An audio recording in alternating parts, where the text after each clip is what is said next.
Welcome, everybody. I'm Layne LaVanway, and you know what time it is. So sit back, relax, and let's talk about Project Almanac.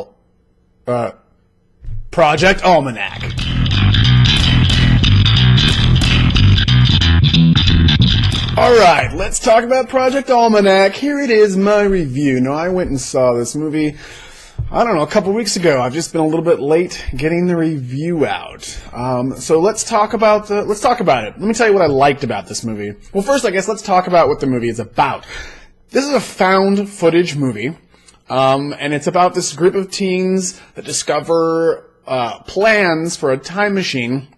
They build the time machine, start traveling through time, and then, of course, problems ensue. So, there were some things I did like about this movie. I thought that some of the things these kids do with the time machine, they're a bunch of teenagers, right? Well, this feels like some things teenagers would really do with given this technology. Like, oh, I failed a test, and so I want to go back in time and get an A on that test, right?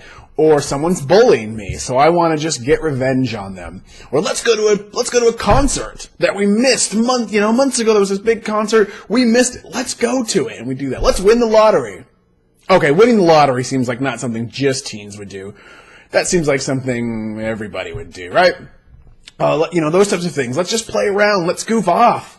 And that feels very real. I think even me as an adult, I would want to play around a little bit and have some fun with it, so I certainly as a teenager, I assume, that's got to be, and so it felt real to me. I like the portrayal of intelligent teenagers. I always like in movies when kids are portrayed intelligently. Now, let me get this straight. When I say intelligently, I just mean literally intellect. It doesn't necessarily mean that all the decisions they make are intelligent or that they're always acting intelligent, but just kids, and teenagers who are smart, who can figure things out, who can build stuff, and in this, obviously, a lot of them, the main guy, he's accepted to MIT, and so, he builds this invention that gets him accepted where he can control like a quadcopter with his hands. He's got these dots on it, and with a camera and motion control, he's with his hands, and that gets him, and he's a smart kid, and then one of his other friends that helps him is like an engineer.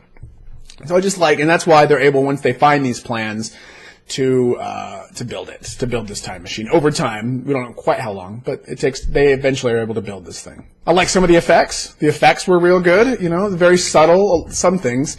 You'd get a electromagnetic type field when they would activate this thing, so you'd just see stuff fly around or rotate. Nice, when the time jump happens, you get this nice kind of thing. And so, I enjoyed the subtleness of some of the effects. I guess they're not all completely subtle, but I enjoyed the effects. Okay, so let me tell you some of the things I don't like. I wasn't entirely fond of the found footage, because again, in a found footage movie, you have to have an excuse for why people are filming. And in this one, it's just film everything. Okay? But even before that, why were they filming everything, right? There's a point in the movie where they are building the time machine, and the main character says to his sister, film everything. Because they want to capture all of this stuff they're doing. But before that, she was filming everything as well. So I don't quite understand the whole point of that. And there's a lot of plot holes in this movie, in the sense that they kind of set up their own rules, of the world, of how time travel kind of works, but then they don't necessarily follow those rules. Like, they find out early on that if you meet yourself, right, like, then you can sort of wink out of existence, right? But the rule for that only apparently seems to be if you can see yourself, not just if you're in the same room. And it's not like you have to be touched, like Time Cop, right? It's just if you see yourself, suddenly this you can wink out of existence. But there is a moment where they interact and they don't see themselves. They don't actually both at the same time see themselves, and it's just fine. It doesn't cause a problem, so that's weird. My biggest problem, though, and I don't want to spoil it, but the reason they go on this whole time journey is because in the beginning they find an old video camera of Dad's, and on it is recorded like a thing from his 7th birthday. Well, he sees himself in that footage, like his adult self. And he's obsessing over what's going on. And well, that's what eventually leads to the time machine. And they realize, oh yeah, well, obviously you use this time machine to go back in time. That's the only way you could be there. Right? Well, the problem is, for me, the largest hole is the reason eventually he goes back to that time contradicts the rest of what would have happened in that movie. So the reason he goes back in time, without trying not to spoil it for you, the reason he goes back in time, what he has to do on that day of his birthday party, would mean that he never would have seen himself on that camera, kind of, or this whole journey couldn't have happened. Okay, you'd understand if you saw, but for me, the end sort of really messed up the entire thing. But it was a fun movie. There's a lot more plot holes than that. There are a lot of, and that's the problem. A time travel movie can be very plot holy, and so it seems like sometimes they just had things happen because it's like, oh, this would be cool, this would be fun. Won't this be shocking? The other one that was weird is that rule is, when you go back in time, there you are, right? You have a double. It's not like you enter yourself, your body back in time. There's two separate yous.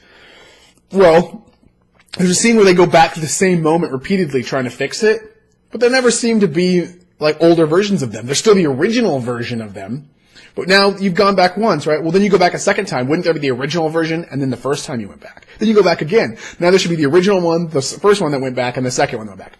That doesn't happen. There's another scene where the main character goes back and tries privately to try to fix a moment with a girl. Well, what happens to his physical self? No explanation. We know they can't meet, because if they meet, they wink out of existence. So how does he somehow, did he get rid of his other half somehow to stop that from happening? So that he could have this moment? But then the other self, the original self, wouldn't have had that moment, and wouldn't that have messed up the moment anyway, right? So, weird stuff like that. But sitting there watching the movie, I actually kind of enjoyed it. There were some of these things I was thinking about as I watched it, or afterwards I thought some of these things were a little strange. And then there's a great podcast called Real Spoilers, R-E-E-L, Real Spoilers. And they always talk about movies every week. And they talked about this one, and as they talked and I listened to them talk about it, I was like, oh yeah, that's right. Oh man, that's right. I didn't quite think hard enough about that thing. But regardless, I didn't hate this movie. I don't want to own this movie. But I think it was fun for me to watch. I saw the matinee. I would recommend a rent. I'm going to give this movie a C-.